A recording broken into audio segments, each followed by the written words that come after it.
하나님의 말씀은 에스라서 1장 1절부터 4절까지 보겠습니다.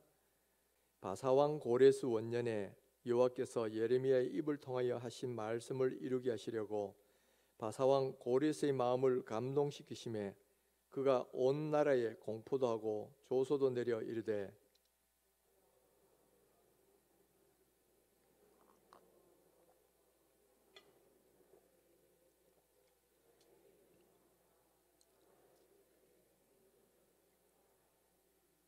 이스라엘의 하나님은 참 신이시라.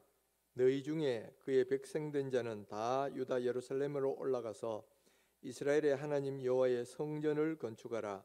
그는 예루살렘에 계신 하나님이시라.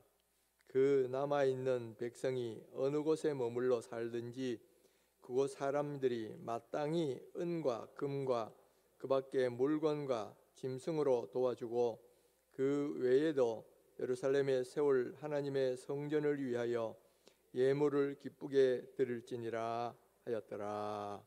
아멘. 역사의 주관자이신 하나님, 두 번째 시간으로 오늘은 바사 나라의 고레스 왕에 대해서 우리가 함께 살펴보고자 합니다. 느부갓네살 왕이 아수르와 애굽을 정복하고 대제국을 건설했지만은 그 바벨론 나라도 영원하지 못했어요. 예루살렘이 무너진 지 70년 만에 결국 이 바벨론도 결국 메데바사 연합군에 의해서 멸망을 당하게 됩니다. 그런데 이 메데바사 연합국으로 바벨론을 멸망시킨 사람이 누구냐면 바사 나라의 고레스인데, 이 고레스가 어떤 사람인지, 또 그가 어떻게 대제국을 건설했는지, 또 하나님께서 그에게 어떻게 함께 하셨는지 성경에도 나와 있고요. 또 성경이 모든 것을 다 기록할 수 없기 때문에 일반 역사책을 참고해 보면 거기에 대한 기록들이 있어요. 오늘은 우리가 이 성경책과 또 그리고 고레스에 대해 기록한 역사책들을 쭉 한번 살펴보면서 그 속에서 우리에게 주신 하나님의 메시지를 생각하고 은혜를 받고자 합니다. 원래 고레스 왕은 메대 나라의 속국이었던 바사라는 부족의 한 부족장의 아들로 태어납니다. 그런데 그가 어떻게 태어났는지, 그리고 어떻게 자라고 또 이 메대 나라를 점령하고 또 나중에는 메데바사 연합군이 되어서 또 바벨론을 점령하는지, 이 과정에 대해서는 이 그리스의 역사였던 헤로도투스라는 사람의 이 역사라는 책에 보면 자세하게 나와 있어요. 그래서 우리가 이 역사책을 토대로 해가지고 한번 그의 어린 시절을 한번 쭉 돌아보기를 원합니다. 원래 이 책의 내용 따르면 이 메데바사 이 두 부족은 원래 카스피해 이 남부와 동부에 유목생활하던 그런 민족이에요. 그러다가 이제 이란의 남부로 와서 정착을 하게 되는데, 바로 그 중에 이 두 부족 가운데 메데 부족이 먼저 왕국을 만듭니다. 그래서 왕국을 만들고 제대된 나라가 돼가지고 이 다스리는데, 그때의 바사는 메데에 종속된 하나의 그 어떤 속국 비슷하게 있는 부족 국가였어요. 그런데 이 메데가 왕국으로 성립된 지 제일 전성기는 3대 왕이었던 키악사레스 왕 때의 메데 나라는 최전성기를 누립니다. 저기 지도에 보시면 짙은 초록색으로 된 부분이 있죠. 저게 원래 이 메데 나라가 있던 지역이고요. 그 다음에 연하게 된 지역은 나중에 최전성기 때 이 메데 나라가 제일 영토를 확장했을 때의 그 지역입니다. 그리고 저 지역을 가만히 보시면 느끼시겠지만은 저 메데 나라는 오늘날 뉴스에 많이 등장하는 그 쿠르드족 있죠. 쿠르드족, 뭐 시리아, 또 터키, 이라크 다 여러 나라에 흩어져 있는데 쿠르드족의 조상으로 이 추측되는 그 나라이기도 합니다. 그런데 이 메데 나라가 한창 이렇게 강성하고 있을 때 제4대 왕인 이 아스티아게스 왕의 시절에 이런 일들이 일어납니다. 이 아스테아게스 왕에게는 이 만다네라는 딸이 있었어요. 근데 어느 날 이 아스테아게스 왕이 꿈을 꾸니까 자기 딸인 만다네가 오줌을 누는데 그 오줌이 전 아시아 대륙을 뒤덮는 그런 꿈을 꾼 거예요. 그래서 이 꿈이 좀 심상치 않다. 그래가지고 꿈 해몽가들을 불러서 그 꿈에 대해서 설명을 듣습니다. 그랬더니 그 꿈 해몽가들이 뭐라고 설명하느냐면은 이것은 장차 이 공주님이 낳을 아들이, 그러니까 왕에게는 외손자가 되겠죠. 외손자가 전 아시아 대륙을 점령할 그런 꿈입니다. 그렇게 이야기를 하는 거예요. 근데 자기 친손자가 이렇게 전 아시아 대륙을 점령한다면 자기 왕조가 계속 이어지는 건데, 외손자가 이렇게 전 아시아 대륙을 덮는다는 것은 이건 다른 왕가가 일어날 이야기란 말이에요. 그러면 오히려 그 속에는 자기도 점령당할 나라가 될 수도 있기 때문에 이건 자기에게는 좋은 꿈이 아니라는 거예요. 그래서 어떻게 했냐면 그 만다네의 딸을 장차 자기한테 이렇게 라이벌이 될 만한 이 메대 나라의 어떤 귀족이나 이런 데 시집 보낸 게 아니고 저 좀 자기 나라에 복속돼 있는 저기 바사 나라의 캄비세스라는 부족장에게 시집을 보냅니다. 그래서 위험 부담을 좀 줄이려고 한 거죠. 그래도 안심이 안 되니까 그 뒤에 자기 딸이 임신했다는 소리 듣고 메대 나라로 부릅니다. 그래가지고 그 딸을 감시하는데 나중에 이 딸이 아들을 낳아요. 그 아들이 나중에 고레스가 되는 그 아들입니다. 근데 이 아들이 낳았을 때 그냥 두면 안 되겠거든.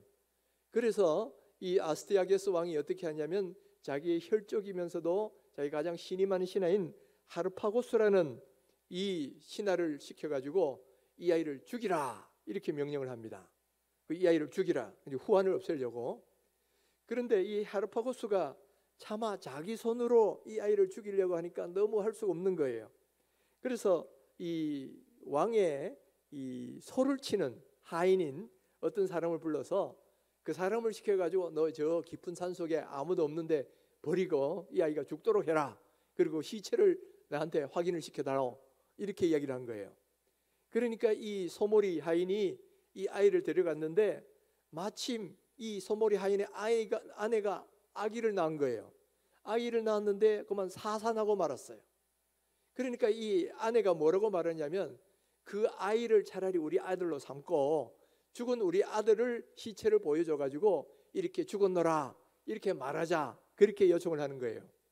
그래서 그 소몰이 하인이 그 의견을 받아들여가지고 이 죽이라고 보낸 이 아들은 자기 아들로 삼고 또 자기의 죽은 친아들은 시체를 보여주면서 이렇게 죽었습니다 하고 보여준 겁니다. 그래서 이 고레스는 이 소몰이 하인의 집에서 아들로 자라나는 거예요. 그런데 이 아이가 자라면서 벌써 떡잎부터 다른 거야.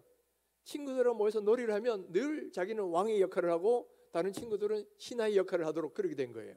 그 신하의 역할을 하는 친구들 중에는 귀족집 아들도 있는데 어느 날 이 귀족 아들이 이 왕 역할을 하는 고레스 말을 안 들으니까 다른 아이들하고 제 아이를 매우 치라 이렇게 명령을 한 거예요.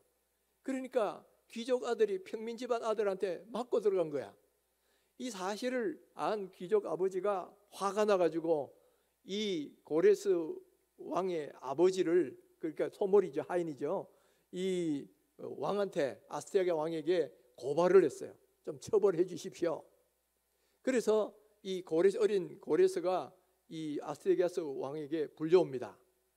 그래서 너 왜 그런 짓을 했느냐 이렇게 엄하게 따지니까 이 아이가 당돌하게 저는 왕의 역할을 했고 왕의 역할에 따라서 저는 그렇게 했을 뿐입니다 하고 아주 대답하고, 또 그 모습을 보니까 벌써 기도가 다르거든요.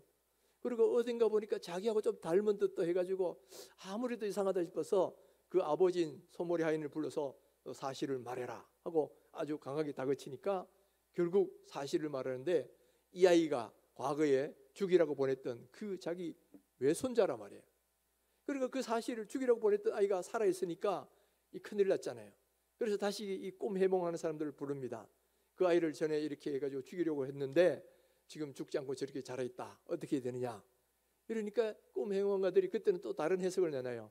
이 아이가 이렇게 벌써 자라가지고 저렇게 했다면 이제는 안심해도 됩니다. 그렇게 말을 하는 거예요. 그래서 이 아스티아게스 왕이 이 고레스를 다시 자기 딸한테 이 바사나라로 돌려보냅니다. 그리고는 그래도 자기가 명령을 했는데 자기 명령을 어긴 그 신하가 괘씸하잖아요. 이 신하는 처벌해야 되겠다 하고는 어떤 벌을 내리냐면은 그 신하의 아들을 몰래 잡아다가 그 아이의 신체 일부를 가지고 요리를 했어요. 그리고 그 아버지 그 하르파고스라는 사람을 불러서 잔치를 열고 먹으라는 거죠. 그러니까 이걸 뭣도 모르고 먹었는데 나중에 보니까 자기 아들이었다 이 말이야. 그때부터 이 신하가 그 아스티아게스 왕에게 대해서 원한을 품고 앙심을 품습니다. 그리고 자기처럼 왕에게 앙심을 품는 세력들을 규합을 해요. 그러면서 비밀리에 편지를 바사나라에 있는 고레스에게 보냅니다. 그대가 만약에 군대를 끌고 쳐들어오면 우리가 그들을 도와주겠다, 이렇게 편지를 보낸 거예요. 그러니까 그 편지를 받은 고레스가 자기 부족의 모든 사람을 불러놓고 이야기합니다. 우리가 언제까지 이렇게 살 거냐, 나를 따르라, 이래가지고 부족들을 규합해가지고 이 메데나르를 쳐들어오는 거예요. 근데 하필이면 이 아스티아게스 왕이 그들을 막으라고 군대를 보낸 장관으로 누구를 세웠느냐면은 바로 그 앙심을 품고 있는 하르파고스라는 사람을 군대 장관으로 세워가지고 막으라고 내보낸 거예요. 그러니까 이게 고양이에게 생선을 맡긴 꼴이 됐단 말이에요. 오히려 막으라고 보낸 이 메디아 군대를 도로 바사 군대하고 연합해가지고 도로 이 왕에게 쳐들어온 거예요. 그래서 졸지에 아스티아게스 왕은 포로로 잡히고 그 나라는 이제 이렇게 점령당하게 되는 그런 일이 벌어지지요. 이때부터는 이 고레스가 그렇다고 이 메데나를 없애버린 건 아니에요. 대신 메데나라에 다시 왕을 세우는데 이 아스티아게스 왕의 아들이자 자기한테는 외삼촌이 되죠. 외삼촌이 되는 키악사레스 2세라는 사람을 메데나라의 왕으로 세웁니다. 그리고 이 바사나라와 메데나라가 연합국이 돼요. 연합국이 되는데 이때는 과거에는 메데나라가 주고 이 바사나라가 오히려 거기 종속된 나라였는데 지금은 거꾸로죠. 바사나라가 이제 주가 되는 나라고 이 메데나라는 거기에 종속되는 나라가 되어가지고 연합국이 된 겁니다. 그래서 그 연합국이 돼서 이제 이 바벨론으로 쳐들어오는 거예요. 그래서 바벨론으로 쳐들어와서 드디어 바벨론을 무너뜨리고 이제 메데바사 연합국을 만드는 거지요. 그런데 이 고레스가 어떻게 했냐면은 메데바사 연합국이 이 바벨론을 점령하고 난 뒤에 과도 제국을 만듭니다. 메데바사 연합 제국. 그런데 이때 이 과도 제국의 왕으로 자기의 장인이자 외삼촌인 키악사레스 2세, 이 키악사레스 2세가 다니엘서 6장에 나오는 다리오 왕이라고 학자들이 그렇게 추정을 해요. 그러니까 이 다리오 된 왕을 이 자기의 장인이자 외삼촌인 다리오 왕을 이 왕으로 세우고 자기는 2년 동안 정복 전쟁을 계속합니다. 바로 그 동안에 다리오 왕은 다니엘을 총리로 세워서 이 메데바사 나라를 120도로 나눠서 체제를 정비하고 이제 제도를 정비하는 거죠. 그러다가 그 전에 어떻게 됐냐면은 이 다리오 왕, 그러니까 키악사레스 2세의 딸하고 다시 고레스가 결혼을 합니다. 그러니까 키악사레스 2세는 자기의 외삼촌이자 다시 장인어른이 된 거죠. 그래서 나중에 이 사람이 아들이 없었기 때문에 이 고레스가 사위 자격으로 그 나라를 이어받습니다. 정복전쟁이 끝나고. 그래서 과도 제국은 한 2년 정도로 끝나고 고레스가 그 나라를 이어받아서 이때부터 바사나라 시대가 이제 펼쳐지게 되는 거죠. 자, 지금까지 이런 내용이 바로 성경의 역사와 또 이 일반 헤로도투스의 역사, 또 기타 역사책들을 다 종합해서 재구성한 바사나라의 제 이야기입니다. 그런데 바사나라가 이렇게 이 바벨론을 공격할 때 바벨론 제국은 어떤 상태였느냐? 바로 여기에 대해서는 다니엘서 5장에 그 내용이 잘 나오고 있어요. 이 다니엘서 5장의 기록에 따르면 이 메데바사 연합국이 이 바벨론을 공격할 때에 이 다스리는 왕이 누구냐면 벨사살 왕입니다. 근데 벨사살 왕은 누구냐면은 이 느부갓네살 왕의 외손자였어요. 우리가 여기서 바벨론 가계도, 왕가의 가계도도 잠깐 한번 볼 필요가 있는데요. 이 제일 먼저 나보폴라살이 바벨론 제국을 이제 독립시키죠.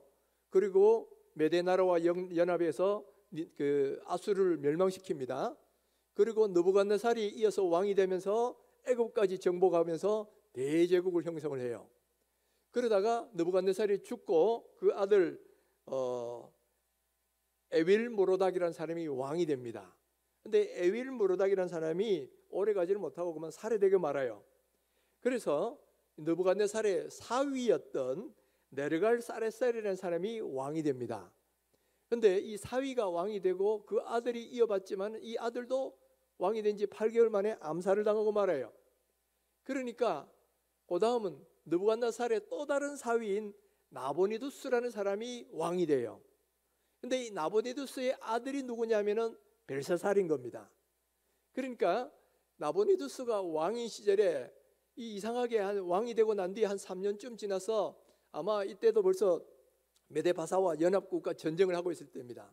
아마 전쟁에서 피해서 그런지 모든 정권을 벨사살 아들 왕에게 맡기고는 자기는 저 아라비아라는 어떤 지역에 가서 거기서 그냥 머물러 있는 거예요. 그러니까 바벨론은 실질적으로 누가 다스리냐면은 벨사살이 다스린 겁니다. 그리고 벨사살이 다스리고 지금 밖에는 대부분이 이미 이 메데바사 연합국에 점령돼 있고 지금 바벨론 성도 포위가 된 상황이에요. 포위가 된 상황 가운데서 벨사살이 어느 날 모든 귀족들 1000명이 엄청나게 많지 않습니까?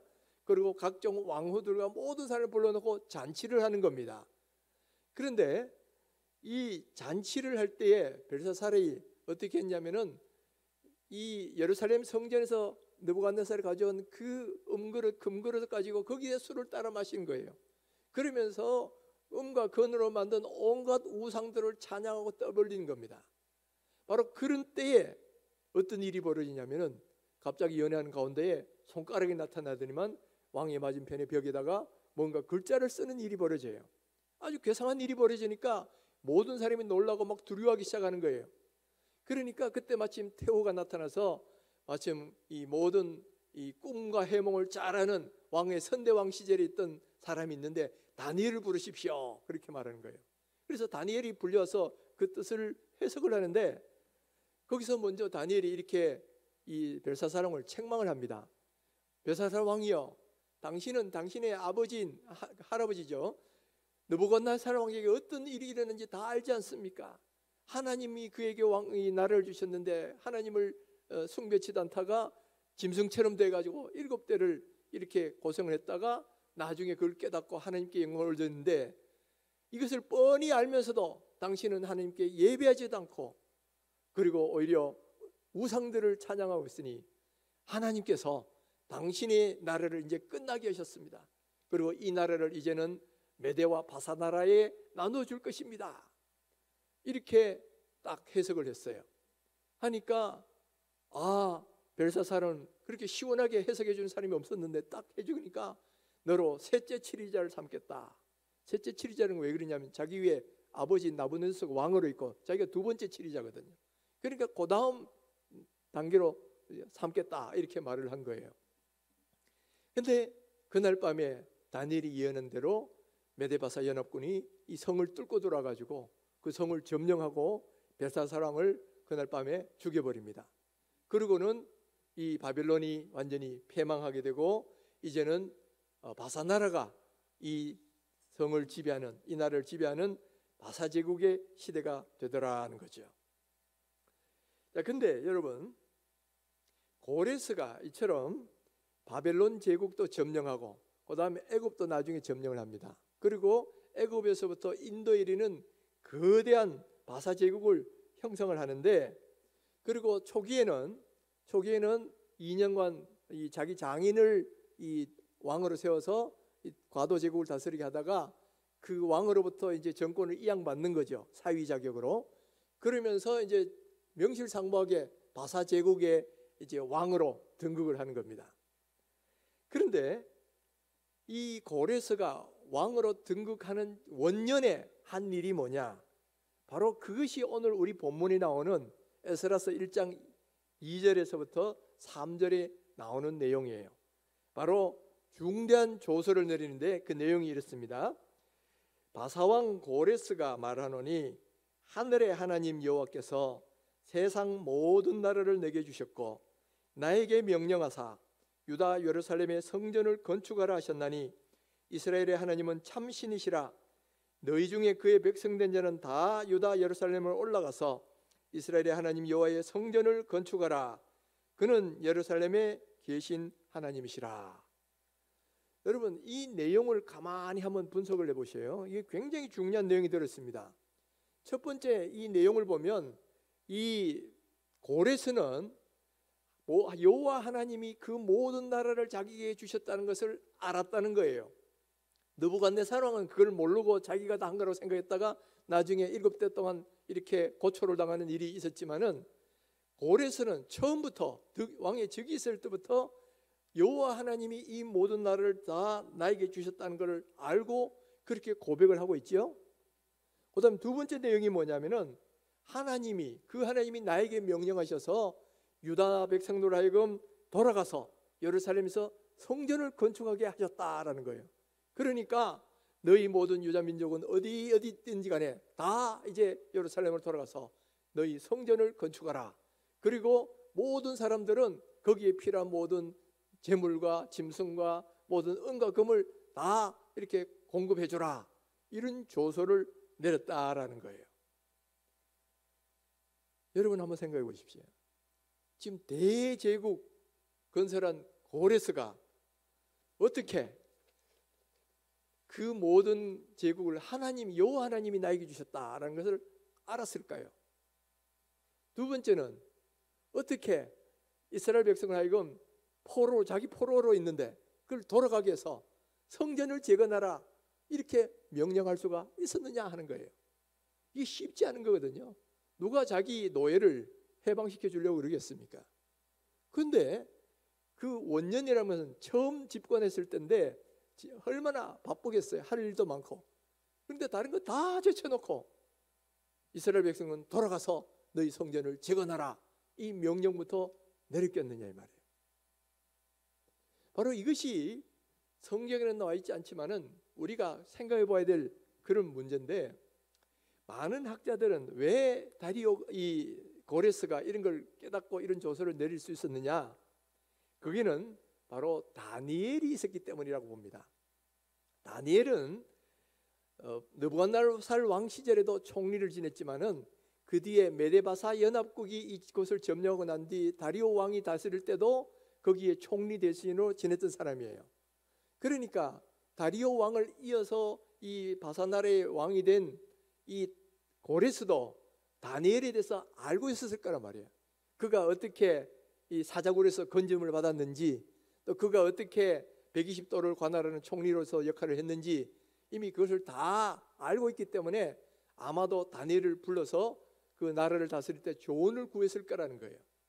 그때 다니엘은 바로 이사야서 44장 27절에서 28절 그리고 45장 1절에서 4절 말씀을 가지고 왔어요. 그 내용이 뭐냐면은 바로 고레스가 이 땅을 점령하고, 그리고 고레스가 이 예루살렘 성전을 재건하게 할 것이다라는 것을 그 내용 속에 들어있는 겁니다.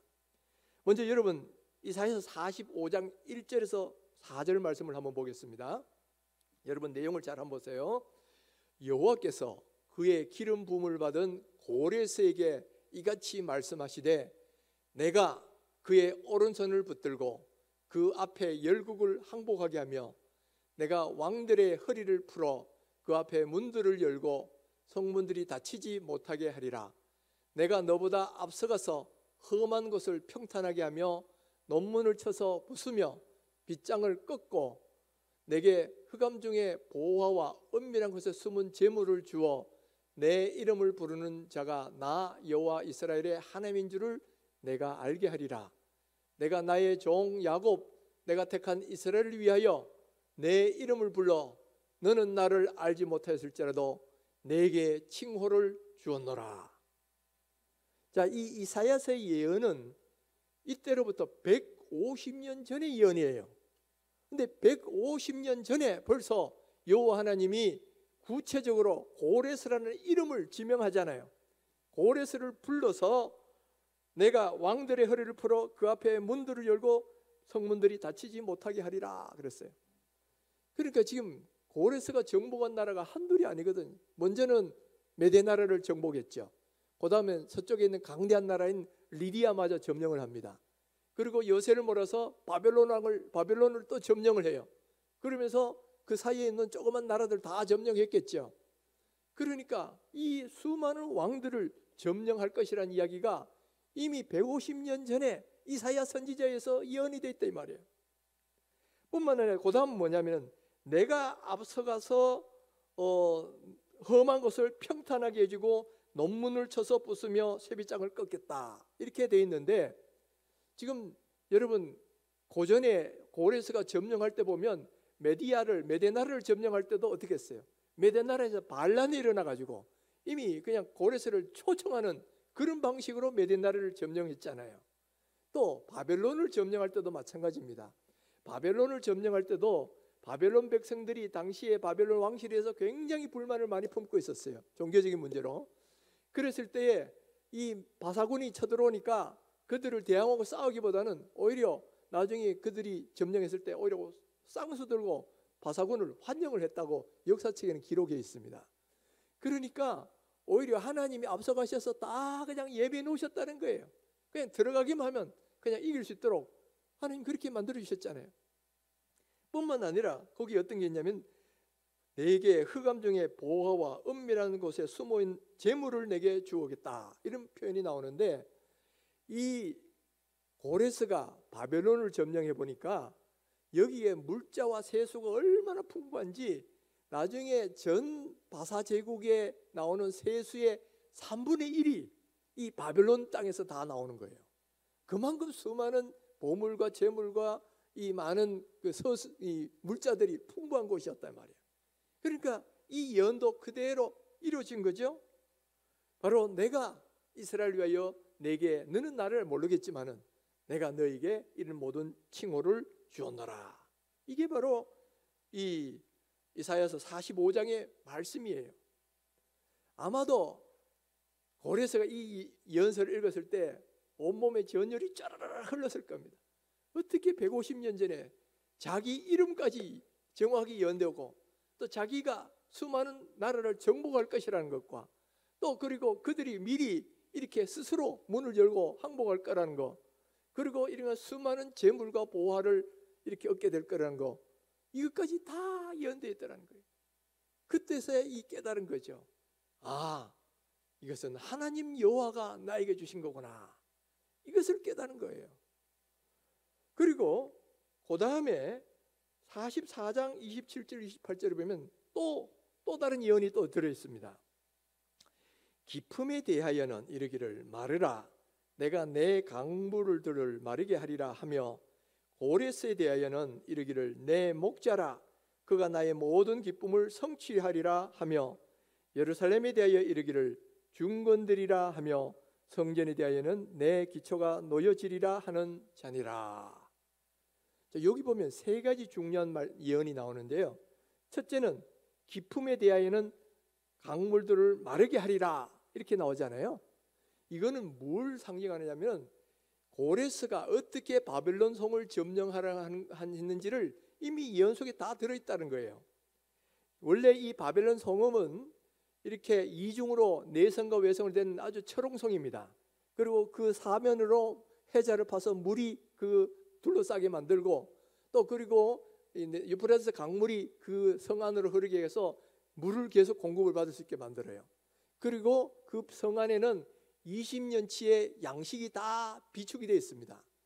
그러니까 메데바사 연합국이 이 바벨론 성을 2년째 포위하고 있어도 벨사살 왕은 끄떡없이 그 사람들을 모아서 잔치하고 연회할 수 있는 이유가 이 성이 그만큼 견고했기 때문에 안심하고 그런 잔치를 벌인 거지요.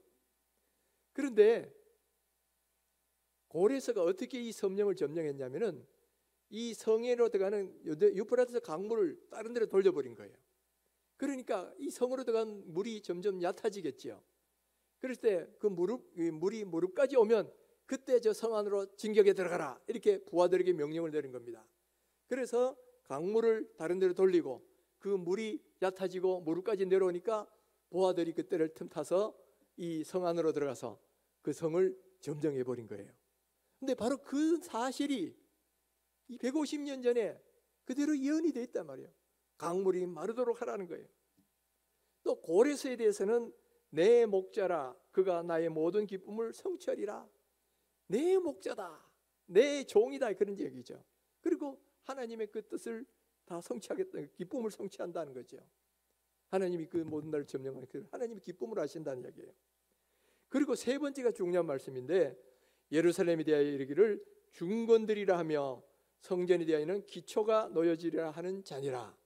이 고레스가 장차 바로 예루살렘 성전을 중건하라고 명령할 자다라고 이미 150년 전에 이사야서 예언서에 딱 예언이 되어 있었단 말이에요. 그러니까 이 예언을 딱 보는 순간에 고레스가 무슨 생각을 했겠어요? 아, 내가 이 대제국을 건설한 게 내 힘이 아니라 하나님이 이미 150년 전에 여호와 하나님이 다 예언해 놓으시고 그렇게 손쓰시고 한 그대로 이루어진 거구나, 이거를 깨달은 거예요. 그러니까 그가 왕이 된 원년에, 바사 제국을 다스리는 원년에 뭐라고 했느냐? 바로 여호와 하나님이 이 모든 땅을 나에게 주셨노라 하고 이렇게 고백을 하잖아요. 그러고 나서 금방 한 일이 뭐냐면은 바로 하나님이 나에게 예루살렘 성전을 재건하라고 이렇게 하셨구나 하는 걸 깨닫자마자 이스라엘 민족은 돌아가서 예루살렘 성을 재건하라 조서를 내립니다. 여러분, 제일 원년에 얼마나 할 일도 많겠어요. 바쁜 일도 많은데 다른 거 다 제쳐놓고 바로 이스라엘 민족으로 돌아가서 성전 재건을 하라 그런 거예요.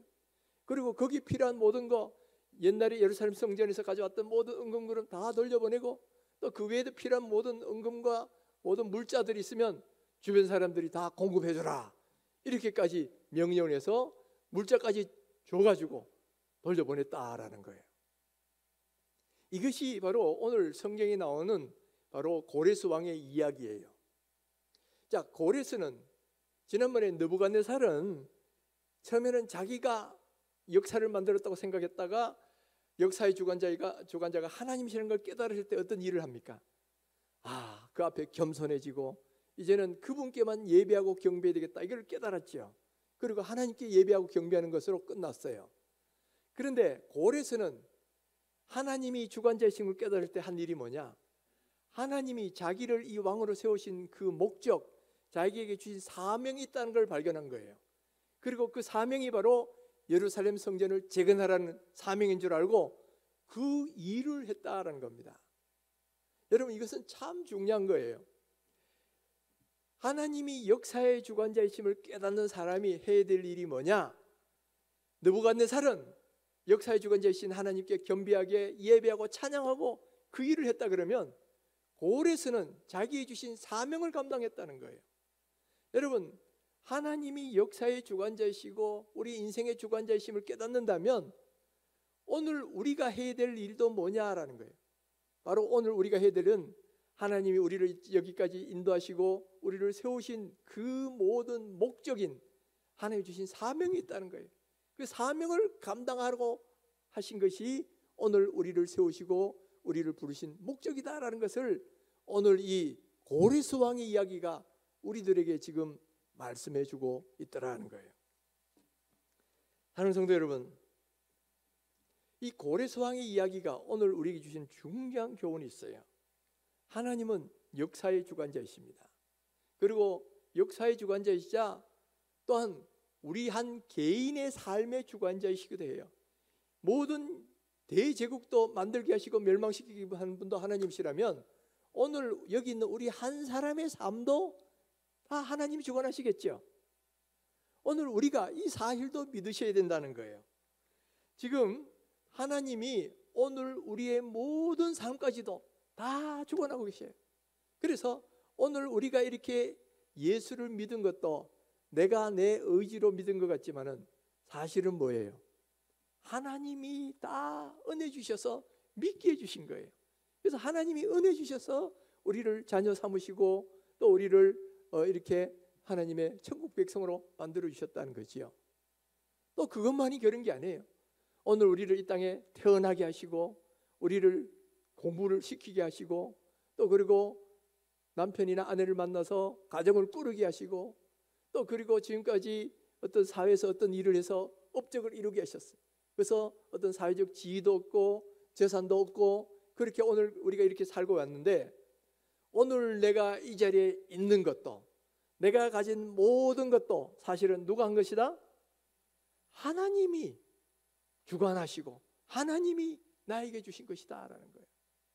그러니까 여러분 고레스가 그 사실을 깨달은 것처럼 오늘 우리도 그 사실을 깨달으셔야 돼요. 여러분 하나님은 이 한 나라도 어떤 사람에게 원하시는 사람에게 주신 것처럼 오늘 우리들의 삶도 그렇게 주관하고 계셔요. 그래서 하나님이 은혜 주셔서 우리를 하나님의 백성이 되도록 만드시고요. 하나님이 은혜 주셔서 오늘 우리가 가진 재물과 집과 또 뭐 여러 가지 어떤 삶의 환경들도 하나님이 다 주신 것이다. 여러분 이것을 깨닫는 사람이 해야 될 일이 뭘까요? 먼저는 하나님께 감사해야 되겠죠. 겸손하게 하나님께 감사하고 하나님을 예배해야 됩니다. 이거는 느부갓네살이 깨닫던 그 교훈이에요.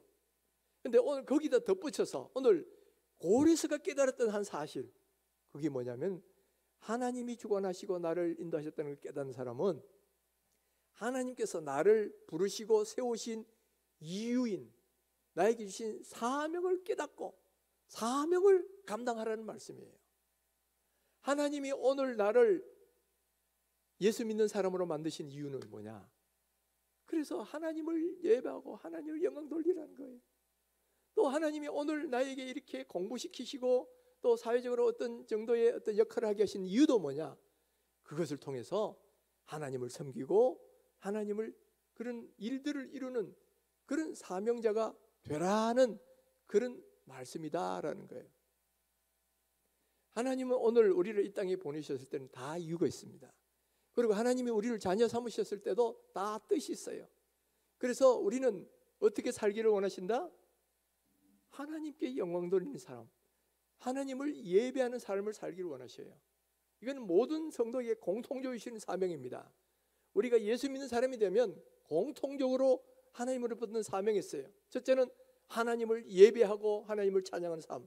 이거는 모든 사람이 다 누구나 믿는 사람이면 다 해야 될 사명입니다. 그러니까 여러분 코로나가 아무리 힘들다 위험하다 그런다고 예배하는 걸 쉬면 안 되는 거예요. 아무리 코로나가 있고 아무리 전쟁의 위협이 있어도 하나님을 예배하는 것은 절대로 쉬어서는 안 되는 거야. 왜냐하면 이것은 하나님이 우리를 믿는 사람으로 자녀로 부르셨을 때 하나님 주신 사명이니까 예배하는 건 누구나 다 해야 돼요. 뿐만 아니라 하나님의 복음 전하는 거 그리고 몸된 교회를 섬기는 이 모든 일, 이것은 하나님이 우리 모든 성도들에게 다 주신 사명이에요. 예외가 없어요. 복음 전도는 누구만 하고 나는 아니다 그렇게 말할 수가 없죠. 교회에 섬기고 봉사하는 거 이건 누구만 할 일이고 나는 아니다, 아니에요. 모든 하나님 믿는 사람은 누구에게나 다 주어진 겁니다. 이것은 공통적으로 주어진 하나님 주신 사명이고, 그리고 특별히 나에게 주신 또 개별적인 사명이 있을 수 있어요. 예를 들면 저 같은 사람에게는 목회자가 되어서 하나님의 복음을 전하는 사명을 저에게는 허락하셔서 저는 이 길을 가고 있는 거죠. 또 여러분 어떤 분들에게는 이런 피아노를 잘 친다, 혹은 찬양을 잘한다 이런 재능을 주시고 때는 뭐예요? 그분은 또 찬양하고 또 반주로 교회를 섬기는 또 그런 사명을 주셨어요. 또 어떤 분에게 나는 그래도 IT 기술이 있다 그러면 영상실에서 복음을 전하고 또 할 수 있는 이런 사명을 하나님 주신 거예요. 우리 모든 사람은 다 나름대로 하나님이 은사를 주시고 달란트를 주신 것은 다 그것을 통해서 하나님을 섬기라고 각자에게 주신 나름대로의 사명이 또 있다 이 말이에요. 그러니까 우리는 하나님이 내 삶을 주관하시는 분이라는 걸 안다면 하나님이 나에게 주시는 사명이 무엇인지도 발견하려고 해야 됩니다. 바로 고레스 왕이 예루살렘 성을 재건하는 것이 하나님이 나에게 주신 사명을 알고 그 일을 지체하지 않고 한 것처럼 오늘 우리에게도 마찬가지로 하나님이 나에게 주신 사명이 무엇인지를 발견을 하셔야 돼요. 그리고 그 사명을 감당하는 그런 사람들이 되어야 된다라는 거예요. 이것이 바로 오늘 고레스 왕의 이야기가 오늘 우리에게 주시는 하나님의 교훈이다라는 거예요. 사랑하는 성도 여러분, 여호와 하나님이 역사의 주관자이자 내 삶을 주관하시는 분이심을 믿으십니까? 믿는 분이 많으신가 보죠. 소리가 뭐 이렇게 대답 안 하시는 분들 계셔요. 여러분 분명히 고백을 하셔야 됩니다. 제가 다시 한번 묻겠습니다. 하나님이 역사의 주관자이자 내 삶의 주관자이심을 믿으십니까? 내가 지금 하나님의 자녀가 된 것도, 내가 천국 백성이 된 것도 다 하나님의 은혜로 말미암아 된 것인 줄 믿습니까? 내가 지금 이 자리에 있는 것도, 내가 지금 가지고 있는 모든 것도 다 하나님의 은혜로 나에게 주신 것인 것을 믿습니까? 그렇다 그러면요, 바로 하나님께서 나를 부르시고 이 자리까지 인도하신 그 하나님의 뜻이 무엇인지, 나에게 주신 사명이 무엇인지를 여러분 기도하면서 발견하셔야 돼요. 그리고 고레스처럼 자기가 왕이 되었을 때 곧바로 지체하지 않고 하나님 주신 그 사명을 그대로 이룬 것처럼, 순종한 것처럼 오늘 우리도 하나님이 나에게 주신 그 사명을 지체하지 말고 그렇게 감당하셔야 된다는 거예요. 지금 우리가 비록 코로나 때문에 이렇게 정상적인 활동을 못하고 있고, 어떤 경우는 예배조차도 모여서 못하는 그런 경우들도 있었지요. 그러나 여러분, 코로나 상황 무한하게 하셔야 됩니다. 우리가 절대로 잊어버리시면 안 되는 게, 하나님이 나를 부르시고 나에게 주신 그 뜻이 있고 사명이 있다는 거, 여러분 그거는 결코 잊지 말으셔야 돼요. 그리고 어떤 여건의 어려움에도 불구하고 그 사명 감당하려고 노력하셔야 됩니다. 여러분 아무리 코로나여도, 아니면 전쟁이 나서 위험한 상황이 되어도 하나님을 예배하는 거 결코 쉬셔는 안 돼요. 하나님을 예배하는 삶을 사셔야 됩니다. 또 뿐만 아니라 하나님이 나에게 주신 사명이 있어요. 복음 전도의 사명 감당하셔야 됩니다. 그리고 몸된 교회를 섬기는 사명 감당하셔야 돼요. 특별히 나에게 주신 달란트와 은사가 무엇인지 그것을 잘 보시고요. 여러분 찬양에 달란트를 주셨다고 생각되는 분은 찬양으로 하나님을 영광 돌릴 수가 있는 거죠. 또 방송실에서, 아니면 이 봉사부에서, 또는 셀 리더로서, 교사로서 하나님이 주신 사명이 있다고 믿는 분들은 나에게 주신 사명 잘 감당하셔야죠. 그것이 바로 하나님이 나를 오늘 이 자리까지 오게 하시고 붙드시고 인도하신 하나님의 뜻이고 하나님의 간절한 소망이시다 말이에요. 그러면 오늘 이 사실을 아는 우리 모든 성도님들이 이 고레스 왕의 이야기를 통해서 오늘 우리에게 주시는 하나님의 메시지를 잘 들으시기 바랍니다. 하나님이 나에게 지금까지 이렇게 인도하셨던 걸 알면서 나에게 주신 사명이 무엇인지, 여러분 코로나 때 나태해지지 마세요. 게을러지지 마세요. 끝까지 나에게 주신 그 표대를 향해서 날마다 이 표대를 향해서 달려가노라 했던 사도 바울처럼 우리에게 주신 사명을 잊지 말고 끝까지 이 사명 감당하고 이 사명에 달려가시는 귀한 성도님들이 다 되시기를 주님의 이름으로 축원합니다.